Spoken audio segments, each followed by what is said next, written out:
Welcome to another episode of the CPG Guys podcast. Our co-hosts, Sri Rajagopalan and Peter V.S. Bond, explore how brands and retailers engage with consumers online, in-store, and everywhere in between.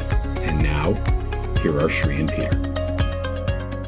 Hello, everyone, and welcome to another episode of the CPG Guys podcast. We are on episode 4 in our 5-part series around e-commerce profitability. I'm your co-host. My name is Peter V.S. Bond. I am also the Vice President of Retail Strategy at Power Reviews, a ratings and reviews software company. As always, I am joined by my co-host. He's an entrepreneur in the midst of launching his new natural supplement brand, ZenFuel. He is an e-commerce expert, and he's a good friend of mine. Please join me in welcoming Sri Rajagopalan. Sri, how you doing? Fantastic. Coming from the man himself, the legend of loyalty, CRM, data, analytics, everything shopper, insights, and analytics. Mr. Bond, it's a pleasure to do this with you on the CPG Guys. Always a pleasure, Sri. So let's get into it. We've had some great episodes so far. Now we're going to tackle the issue of direct-to-consumer and how that can be profitable for brands looking to go in that direction. Sound good? Yeah, I mean, what a word, huh? Whether we should get into DTC and if it's profitable, it's kind of like one of those things that no matter what role I've taken in e-commerce, Peter, that question has been a dark cloud. My hope is today when you and I discuss it, we're going to dispel some of the myths, and this is no longer a dark cloud, and the cloud also dissipates for sunshine. Brilliant, Sri. Well, what we're going to discuss today, if you're watching on our YouTube channel, the slides will be present. Otherwise, you can go to cpgguys.com, scroll down and find the link for all of the Profit Series companion materials, and you can get this PDF document available so that you can follow along. But we're going to cover 4 things today: the types of direct-to-consumer e-commerce, the hot issues that are top of mind around it, how we deal with margins in direct-to-consumer, and how to approach actually starting up a direct-to-consumer business. So, without further ado, Sri, let's get right into it. The types of direct-to-consumer e-commerce. Walk us through the different components of direct-to-consumer where the brand has full ownership of the entire process. Yeah, Peter, I'm glad we're hitting upon the types of D2C e-commerce because depending on whether you're a small brand or a large brand, D2C is most likely not going to be the same for you and how you execute it. So when we talk D2C econometrics and P&Ls, it's very important to understand and bucket where you stand on this paradigm of the types of e-commerce. So the first one you asked, Peter, D2C with full ownership. I think of the pieces of D2C as 4 different ones. There's marketing, there's fulfillment, there's the whole technology around the website and all its various tech components, and the seller of record. Why does that matter? Because internally in any brand, there's something called sales credit, and who gets sales credit. So let's talk through those. So in full ownership, marketing is probably most likely going to own marketing 100% of it, which means they're the ones executing campaigns on D2C, no matter what the channel may be: social media, website, Google, complete end-to-end marketing dynamics. The fulfillment is owned internally, or 100% of the time it could be outsourced, but it's still internally from a company warehouse, akin to saying ships and sold by blah brand. And it's a core nature and strength and capability of the company. You typically find these more at DST companies who know how to do each picking and put things in cases together from different SKUs. And then the website is not hosted by a third-party agency of record. It's actually owned by the brand. And these tend to be SaaS platforms. That's not what I'm talking about. It's actual ownership of the website. Who engages on it every single day is the brand. And lastly, who gets sales credit? I really want to point that one out. That's one that causes a lot of conversation and a lot of points of disappointment within a CPG brand. But to be very clear, our humble opinion of the CPG guys, the seller of record for D2C, irrespective of who owns it, should always be the brand. This goes directly to the brand P&L. D2C is not a sales responsibility long term. Maybe short term it is to get it sorted, depending on who's got the highest skill set in online selling. Wow, that's a great detailed explanation of direct to consumer with full ownership. Now let's go to something that is not quite as clear, which is direct to consumer with partial ownership. Walk us through the components of that and what exactly this means, Sri. Yeah, so partial ownership is of those four paradigms, which is marketing, fulfillment, website, and technology around it, and who gets sales credit. Some of it is typically outsourced. So marketing is one of those strengths for a brand traditionally. Equity development is a super muscle power, like the alpha super muscle power. So I rarely see marketing outsourced in D2C. In a partial ownership, it's owned by the brand directly. Fulfillment is a completely different story. Often I've sat through ecosystems where we've done RFPs, pick the right fulfillment provider. There are so many criterias for how to pick a fulfillment provider. We deal with some of those in a different episode focused on supply chain. It was episode 2 that we released on October 9th, 2020, which is the econometrics of supply chain and fulfillment e-commerce. But typically this tends to be outsourced to a third party. And the website could be hosted or owned by an agency. The agency might choose to do it on various platforms such as Shopify or BigCommerce or even Salesforce Commerce Cloud, but it's not a strength of the brand. And the seller of record, aka who gets credit for the sale, is still the brand. So what I'm really trying to say here in partial ownership is marketing assets as well as sales. The ultimate responsibility is still with the brand, but other parts of the ecosystem are indeed outsourced to third parties. Okay, so we've done full ownership, we've done partial ownership. Now, what if the brand completely outsources everything D2C? Give us an understanding of what that model looks like. Yeah, I call this fully outsourced model really backing into D2C to check a box.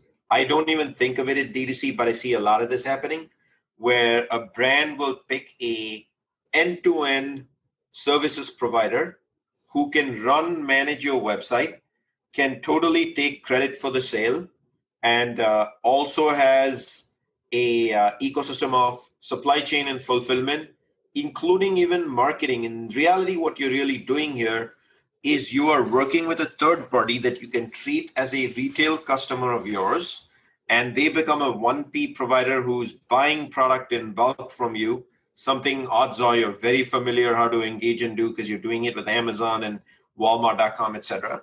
And really, they're hosting the website and doing all aspects for you because that's what you'd like to see. I don't really see this as D2C, but because the one thing that you're retaining here, which is 3B, brand retains its equity name, aka it's not being sold on the third-party provider's website. It's actually being sold by yourbrand.com to the consumer. That's why I call it D2C. It backs into D2C in some way. And this is another model that I see. To the consumer, they're buying it from the brand. They have no awareness that it's something else, which actually gets us to the fourth item, and I'll tackle this, Sri. If you're selling on Amazon 3P, that's not direct to consumer, to the point you made, because to the consumer, they understand that they are buying it on Amazon. By definition, it is not direct to consumer. There is conscious awareness on the part of the consumer that this product is being sourced through Amazon. Yeah, you know what, Peter? Winning in this channel, omni-channel sales, is that deep in the weeds as it is in the brick and mortar business. And often people just skim the surface level because the channel hasn't blossomed fully until 2020, where it has. It's very important, Peter, like you said, when you're buying product on Amazon as a consumer, that's Amazon. Amazon, the marketing is done on the Amazon platform. It's Amazon's brand equity at the end of the day. The seller, you may be the seller of record, but it goes through Amazon, the third-party platform. Selling 3P on Amazon, even if you're doing it on on Seller Central versus Vendor Central, is not D2C. And the number of brands, as I consult with them, they tell me, oh, but that's B2C. And no, it's not. It's 3P. It's marketplace selling. Exactly. Terrific. Okay, so I think we got a good breakdown of what what are the three types of D2C and dispelling any belief that selling 3P on Amazon is D2C. It's not. Absolutely not. All right. So let's talk about the 800-pound gorilla that's sucking up the ops. Wowza. So Shri, the thing about direct-to-consumer is that it's just not such a crystal clear understanding of the P&L, is it? Yeah, Peter, this is actually going to cause some confusion when you get into D2C. And this is the reason why advice, when we spoke to the previous page, when we talked about the types of D2C, the type of D2C you choose to engage in is really going to be the outcome of how the P&L is shaped. For example, if a brand owns it end-to-end, like we discussed in option one, it should sit on a brand P&L and never make its way to a customer/retail P&L. So how you compare a benchmark, apples to apples, in terms of is it dilutive, is it not dilutive, is very important. On the other hand, if you go to the third option, which was you outsourced all of it and you're treating the person, the third party that's buying the product from you and selling it on behalf of you, is they're really a 1P customer at the end of the day. So it's going to be a different P&L, probably more closer in apples to apples to your customer P&L. So the most important points I want to make here is, I hear the rhetoric all the time, Peter, that D2C is P&L dilutive.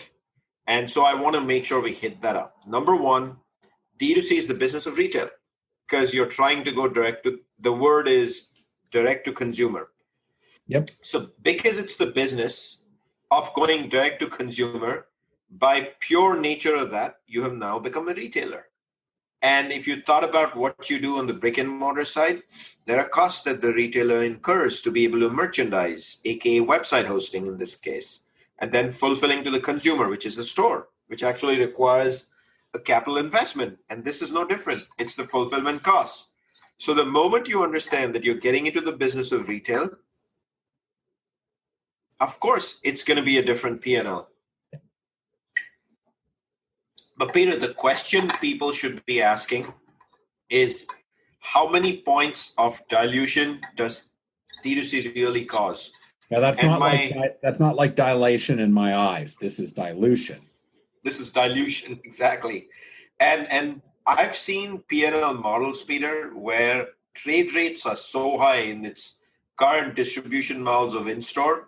Yeah. When you get to the D2C world, if you think through your strategy of why you do it, your D2C can actually be accretive on the P&L. So I want to totally dispel the myth that D2C has to be P&L dilutive just by the nature. Depending on the assortment you choose to sell, D2C is a place for long tails, higher price points, harder to find items, where the consumer is willing to pay for shipping. So if you use that as a mantra and you use it for test and learns, yep, it's not going to be that P&L dilutive at all. Whereas if you sell everything you sell in store and you sell it in eaches and your product costs $4.99, I just made up the number, but it could be $7.99. You're going to incur fulfillment costs. Of course, it's going to be dilutive since you're the retailer now. So the general rhetoric to close that one up is D2C P&L dilutive. It's going to depend on how you've chosen to get, which model of D2C you've chosen to start up with, and the fact that you are a retailer. Very helpful, Shri. When I think about a brand moving into D2C, it's really exciting. It's almost like I'm about to take a trip around the world. But then, of course, you have to think about that trip and who pays for it? The hotel room, the flights, everything else. So let's get to the who pays for questions, because it ain't just a great joyride. You got to pay the bills. Let's go through them one by one. Talk about promotional discounts. This one can get a little tricky, Peter, depending on which model you take. In a fully owned model, this is paid for from the brand P&L directly by the brand through its working media, because you're reaching the consumer directly. I mean, that I want to be that clear as we get into the details that it's working media.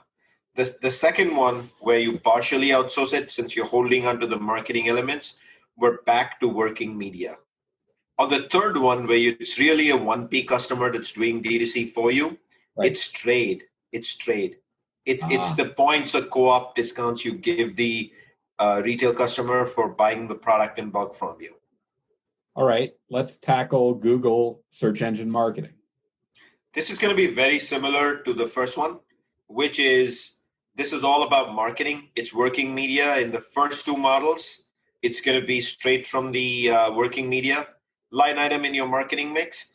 And in the third one, it's actually a tricky one because traditionally I would have said they should come from trade because it's a customer. So what I'm going to say is if the customer has an agency, it's coming from your working media and should be in your marketing mix. But if they don't have an agency for you to work with and you're actually writing a check to the retailer directly and not to the media agency of record for them, it's coming from your trade or co-op points. Great, Sri. How about taking Google a little bit further beyond SEM? What their ad tactics, things like display ad or retargeting or lookalike, all those kinds of things. Where is that getting paid for in the three models? This one is going to get even a little trickier because this is going to depend on who takes ownership for executing, unlike SEM. Because each ad can determine whether it's a lower funnel or upper funnel activity. So the best way for me to kind of like, let's take Prime Day as an example. Prime Day is not D2C, but I just want to give that as an example. Many brands tend to create their own ads on D2C on their website on Prime Day, which is a day where the consumer is really shopping for value. And it's not really going to drive significant brand equity because the consumer's already walked in looking for a discount. That, in my mind, is a shopper marketing banner online and needs to come from trade. But if it's an upper funnel activity that's really trying to drive brand equity, despite it being a display ad with a price point, it's really to drive consumer curiosity to browse the product or the product detail page. It's an upper funnel activity. So it should come from the marketing mix dollars or your working media budget. Great. I can't get clearer than that, Peter. Okay. Though you got clear, but you said it was tricky. Yes, sir. It's tricky to rock around. Anyhow. It's like my Yankees season this year. Oh no, that was a crash and burn. That was a total different story. But in any event, Sri, let's talk about social media advertising, Instagram, Facebook, Snapchat, whatever the platform is. What do you pay for that in the three different models? My favorite one these days is TikTok. So TikTok. This one should be, yes, TikTok. This one should be a little bit more clearer than the previous ones of Google, because the humble advice here from Peter and me, you can't be outsourcing your social media, period. If you are outsourcing it to a third party other than your marketing agency to manage it for you, I already call this an epic fail to begin with. It will most likely result in disappointment. This needs to be a core strength of a brand because this is a vehicle with which you communicate to the consumer. By pure default of that, any work that goes into preparing the ad becomes non-working media, and the actual execution of the social media ad is working media, and 100% of the time it should belong in your marketing mix P&L and never in your trade rate. Great, Sri. Let's close this out with the fourth item, which is fulfillment. Yes, sir. So let's break down all three models. In the first model, you own fulfillment yourself. It's just going to be a line item in your rolled up brand P&L, pretty straightforward. The brand owns it. In the second one, you most likely outsourced fulfillment to a third party, and the sales credit is still coming into the brand. So it's a partnership between supply chain and you to determine who actually pays for it. But I'm going to go ahead and guess here that 90% of the time it's coming from a brand P&L. Technically, all expenses come from a brand P&L and are allocated to a brand P&L in the CPG industry. Anyway, this is about at the line item expense level. When it's first recognized who pays for it, this really should be supply chain in that model.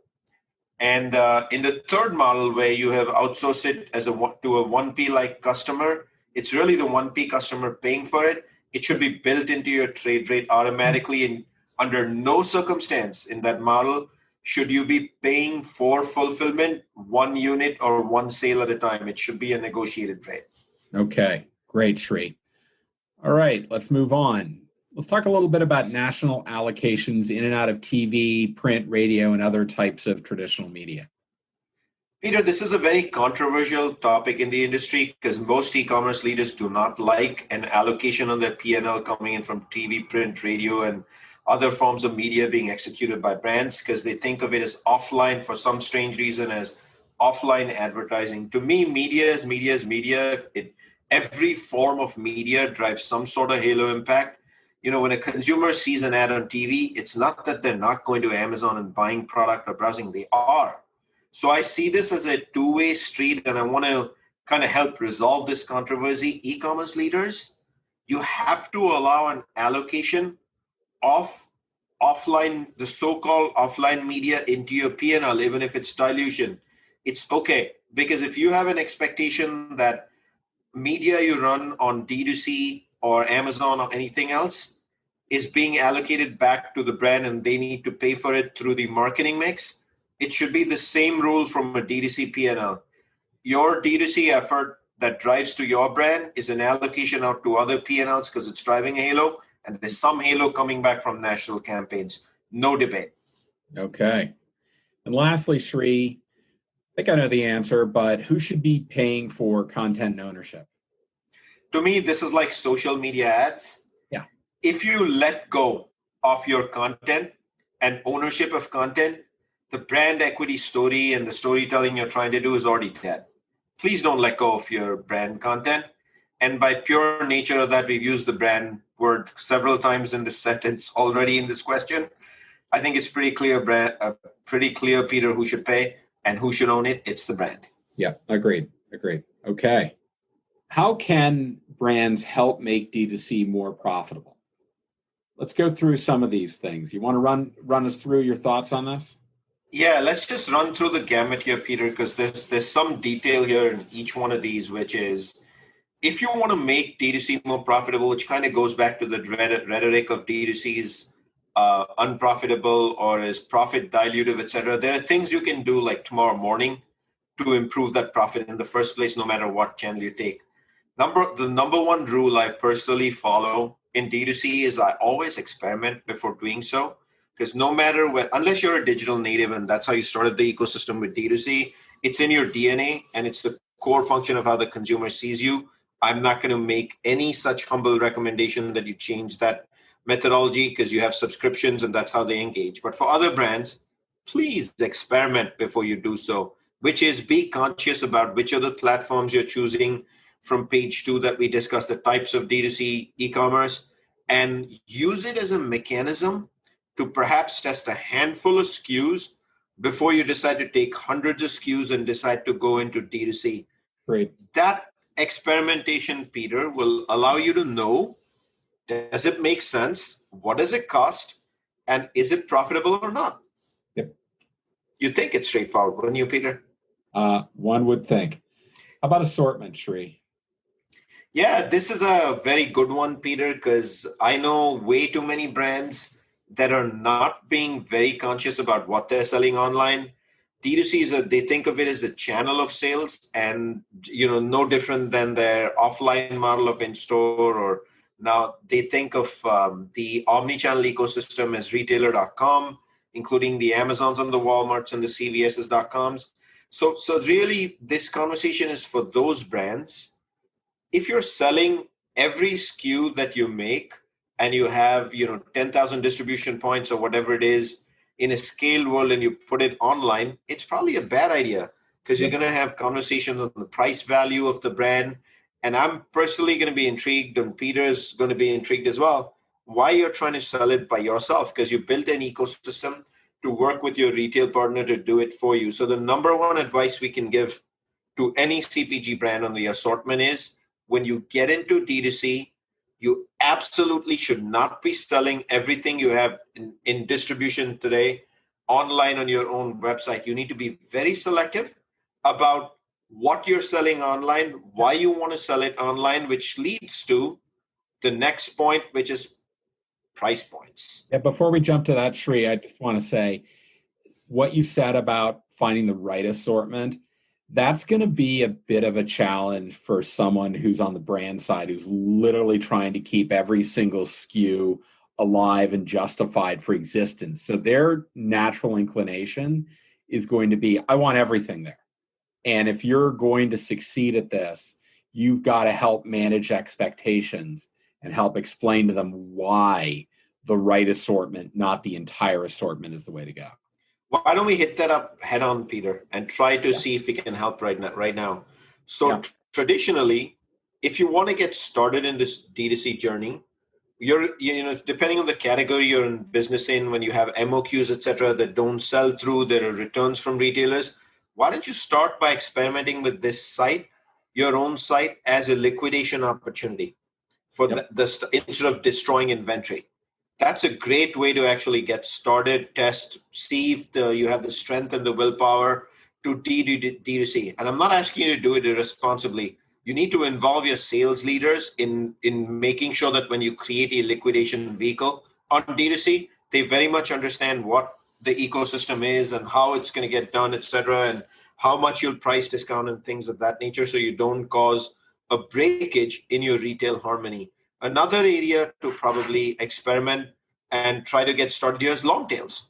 When things come out of distribution in the in-store model, it's a perfect fit for D2C to see if they are SKUs that work well directly online is something that the consumer wants. How often is it, Peter, that you and I have walked into stores over the last 25 years of our life in this industry, and we've seen a SKU missing, and we've had to ask a question of someone, a customer service person in store, or sometimes call the store manager and said, I'm not happy that the SKU is missing.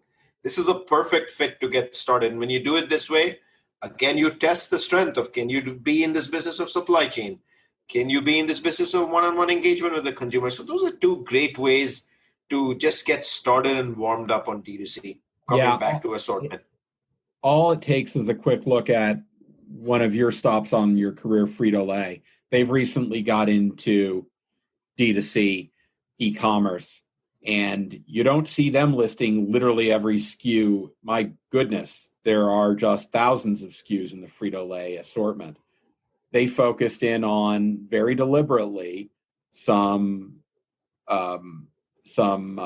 virtual packages, or virtual bundling, rather, I should say, because they know they can execute it and they're going to figure out if it works. And I don't think that's their only stop on the journey. I think there's more to come. But to your point, they're going to focus on the right assortment right now, and then they'll move, and as they optimize that, they'll start enhancing it, right?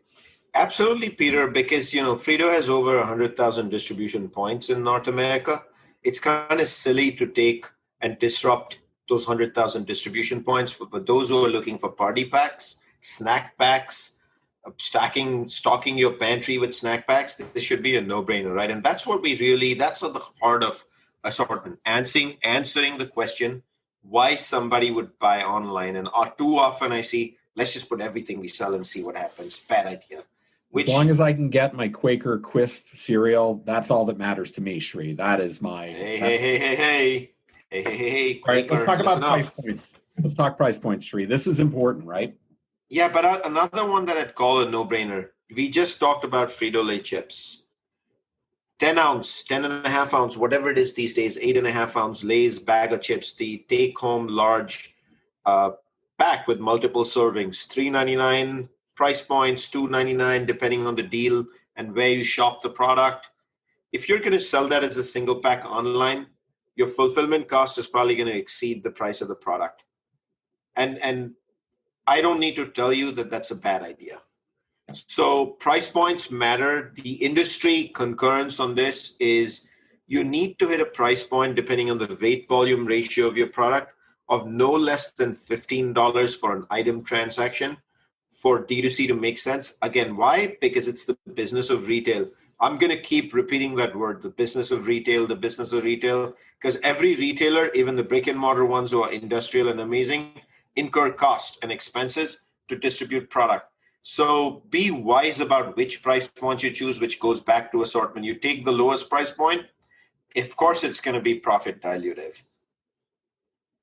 All right. How about the concept of luxury and premium in building out your D2C strategy? Yeah, the reason, Peter, I think we should discuss that a little bit is because by nature of price points, luxury and premium tend to be higher and are going to naturally lend themselves to online D2C because your fulfillment cost is going to get absorbed in seconds within a much larger price point. The other reason why for luxury and premium you need to be in D2C is luxury and premium is the business of inspiration. And no, with multiple luxury stores and the store footprint rapidly shrinking or unable to engage in trials, etc., in the current pandemic, which seems to last much longer than I thought it ever would. I'm sure you feel the same way. I think the nature of the luxury goods market going in store has been disrupted forever. Now more than ever, D2C is a vehicle for you if you're in the luxury premium sector to engage and perhaps shift to even more accretive P&Ls that are advantage to you because you don't have the capital of a store footprint. As long as you're willing to engage the consumer in inspiration via marketing tech or MarTech. All right. How about the difference between a digitally native brand versus a scaled, heavily distributed brand? How do you deal with profitability in those two cases? We've kind of hit this up a little bit already, but there's a little suggestion here from Peter and me. If you're a digital native brand, we don't need to really have this discussion on how to hit profitability because this is how you started the product. You know the brand P&Ls, but as you're listening to this episode, there are tips and tricks and tweaks we've already given you and how you can make D2C more profitable. So do listen in.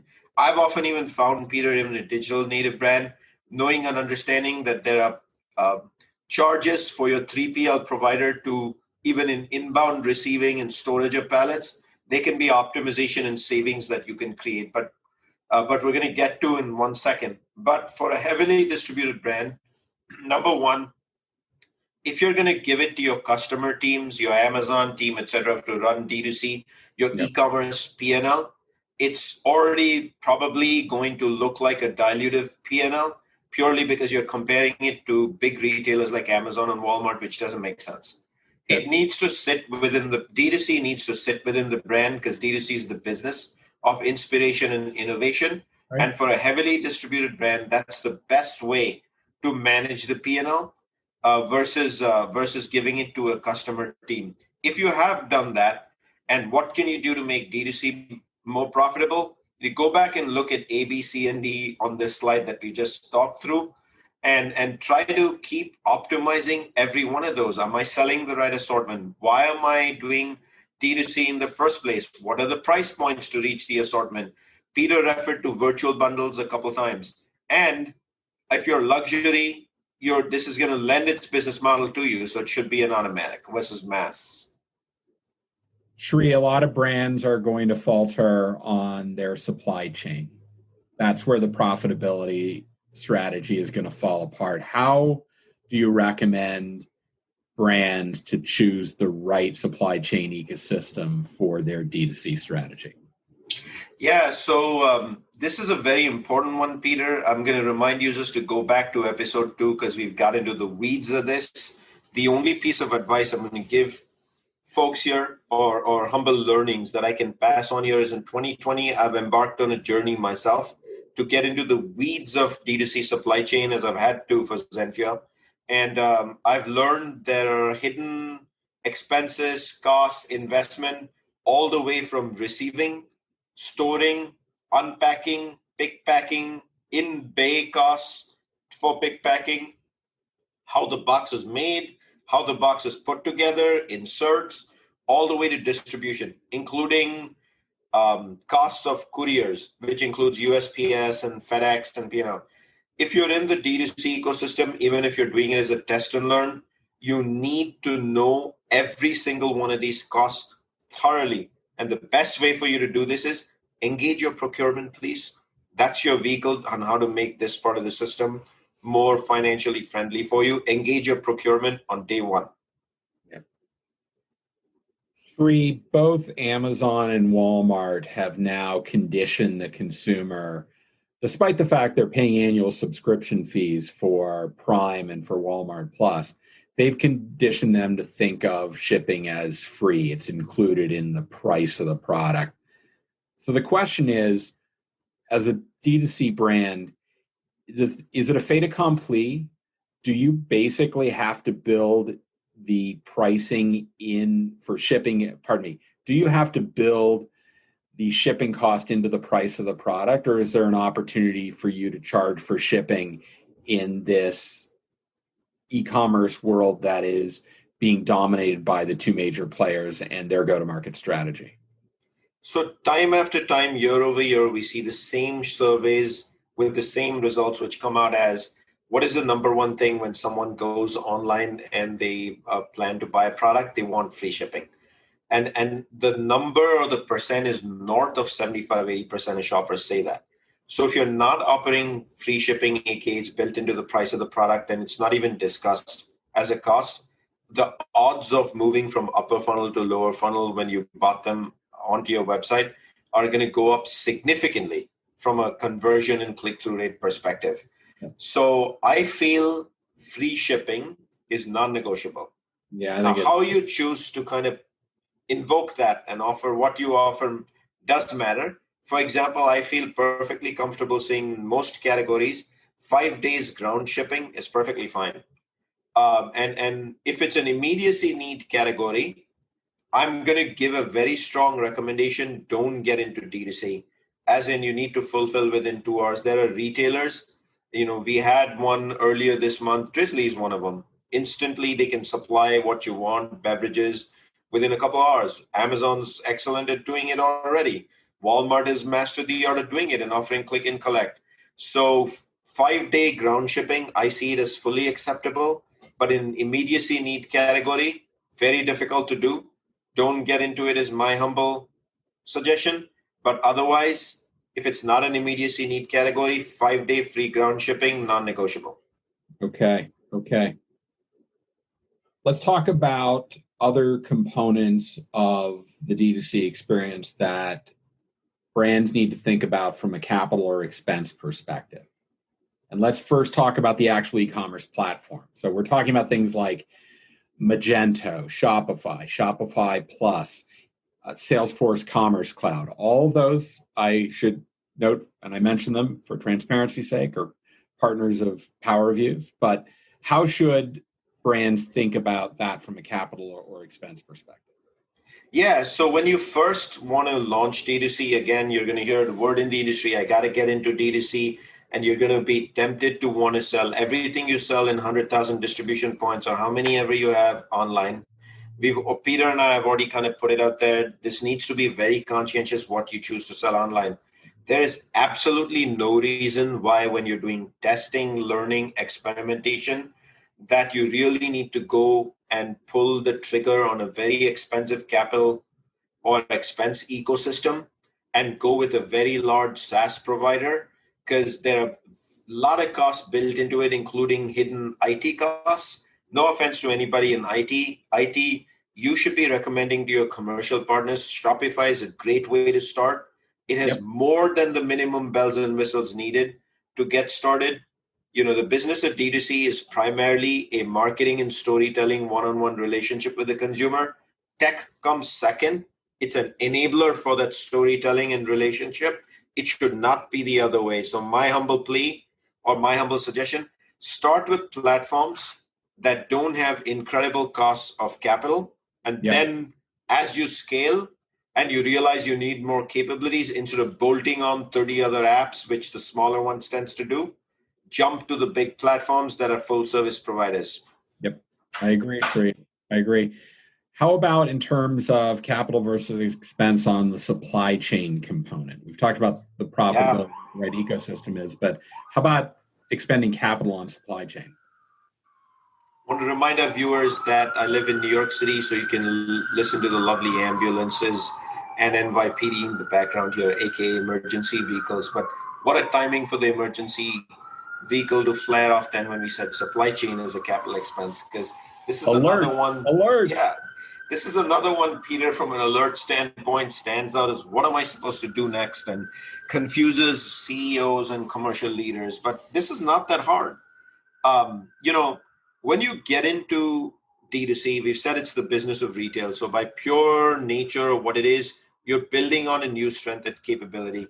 If you are a DST provider, you know how to pick eaches and build SKUs or virtual bundles. You do that for retailers anyway today.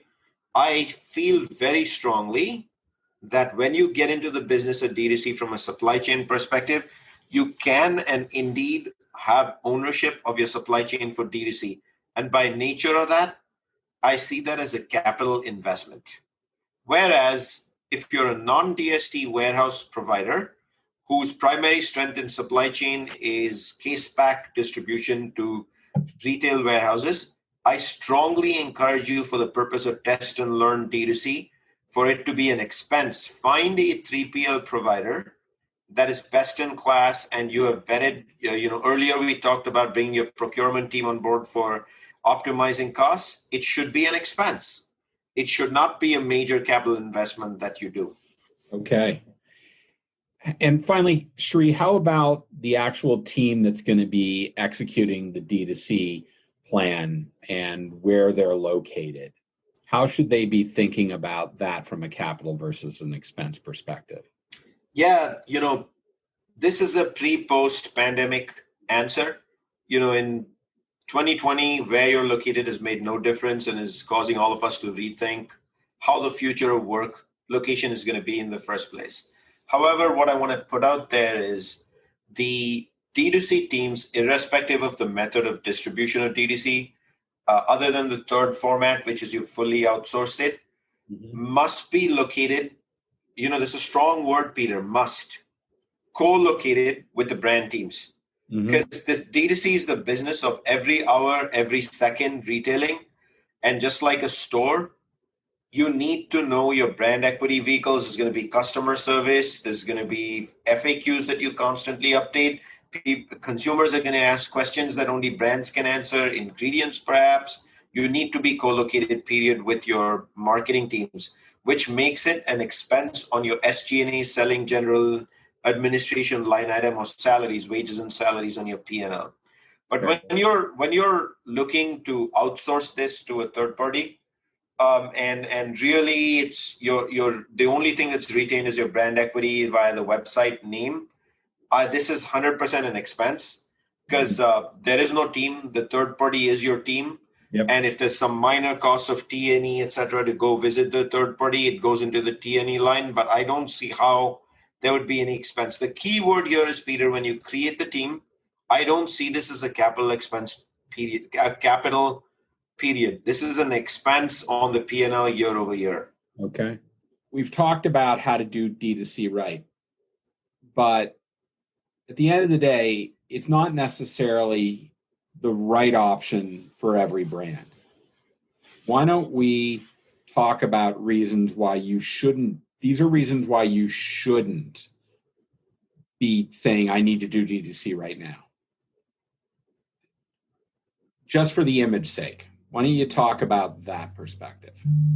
All right, so let's talk about D2C. I think what's clear, Peter, is D2C is not for every brand. It's not for everyone. So let's talk about when and where you should and shouldn't. Yeah. So the number one is, in the industry we hear a lot, I am getting into D2C because it's cool and it's the way to engage. I'm going to re-emphasize the word because it's cool. And that's the way to engage the shopper in 2020. I don't think I'm going to doubt that marketing is the primary vehicle to engage the shopper in 2020, 19, 18, 17, and forever and for the future. But that doesn't make D2C the way to engage, because your in-store shopper marketing displays, even in 2020 and forward, have a role to play in the shopper engagement. So please do not get into D2C because it's a rhetoric, or you've heard from someone that it's cool, or you've read an article or a white paper that says it's the next best thing to sliced bread. Another reason I also say that is sometimes when you look at the data, and in several categories, all the growth is coming from digital natives, and D2C is a big part of it, and the scaling on Amazon, et cetera. We've already addressed 3P on Amazon is not D2C, so no need to fear that. Do not get into this just because, do not be the part of the herd that feels I just have to get into it because everyone else is getting into it. It's just not okay. All right. Other reasons, Sri, that you think why D2C is not the way to go if this is how you're thinking about it. Yeah, another one that comes to mind to me is who within your brand is really asking for D2C. To me, the most successful D2C brands are those where the CMO and the brand leader, your brand SVP or brand P&L owner, is the one that's asking for it. If it's sales, it's the Amazon team, it's the Walmart team, it makes no sense whatsoever to get into it because D2C is the business of inspiration. It needs to sit within the brand. Yes, you heard it here on the CPG guys. And therefore, the person really who should be asking for it is the marketing leadership. And if they're not, I'm not suggesting you get into D2C period without that sort of a driver. And then as I start getting into it, other things I hear in the industry is it's another channel of business. We've addressed that from a P&L comparison already, so I won't repeat it. You cannot think of D2C as a channel of business unless you're a digital native and you purposefully created a retailing ecosystem. D2C is a vehicle for you. I'm going to repeat, a vehicle for you to engage with the consumer. It is not primarily done to collect money, and you're going to do that because you're selling product, but that's not the primary reason you do it. You have to be much more strategic about it. And one of those things I want to point out in the why you do it or not is you have to have a desire to acquire the skills of retailing, aka how you close the point of sale with the consumer. If you have no desire to acquire those skill sets or you're going to question that skill set, I'm recommending strongly, the CPG guys are telling you, you heard it here, do not get into D2C because this is the skill set of marketing versus selling warehouse products in bulk is completely different because you get into the business of eaches, which is why we've already declared on the CPG guys that if you're a DST, this is ripe for the picking for you. Yeah, you got the skill set already. So that's kind of why we would caution brands against getting into D2C. Why don't we talk to the issue of why they should be getting into D2C? Yeah, I'm going to summarize this really quickly in one shot for you folks. You know, when you look at the PowerPoint here, you're going to see 5 different things. But what it comes down to is get into D2C with a strategic mission and purpose that's not just another channel of business because someone in the industry or a white paper or a consultant told you to do so. Be strategic about the why, which is CRM and data, building your CRM, engaging the consumer, talking to the consumer with various points of inspiration, using D2C to even send them in store. You know, test and learning innovation to qualify an innovation before you go to a retail merchandiser in store and say, I've got the next product that's going to do amazing in store because consumers have told me, is a great reason to do D2C. Building a one-on-one customer relationship and calculating lifetime loyalty is another great reason. And I'm not suggesting you do that for every SKU again. For the handful of SKUs that can help inform your full portfolio, which then can make sure that the innovation you put out there, regardless of how you do it, is fully qualified before you put innovation out there. How many times, Peter, have I sat in a brand P&L and you and I have had this discussion that innovation is put out knowing fully well the MOQ won't sell through, or we do innovation just because we want to get innovation, we need to hit 8 innovations during the year, etc. D2C is a great way to test, qualify, and making sure what you put out there is awesome for the consumer, and that's what they want. So I'm going to sum that up and say be very strategic. Ask the questions. Do not be scared, and in no circumstance get into it as a channel of business. Yep, I agree.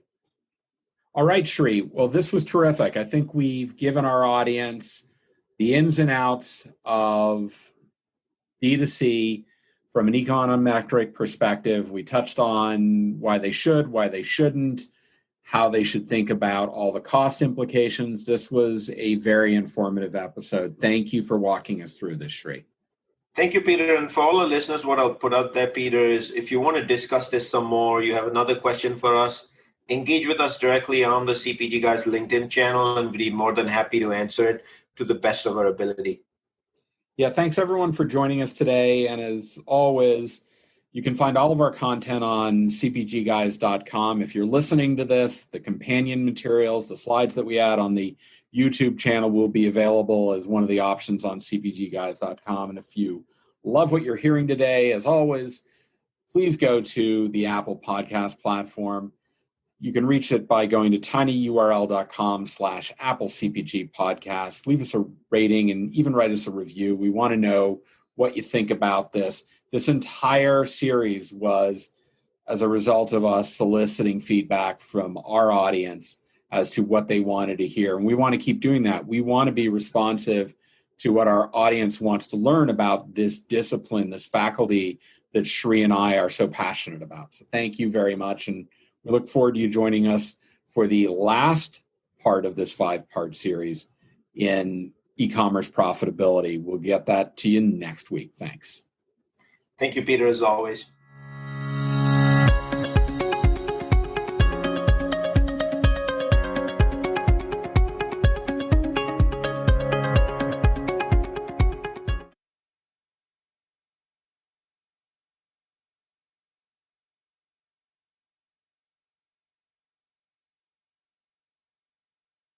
The content in this podcast episode is provided for general informational purposes only.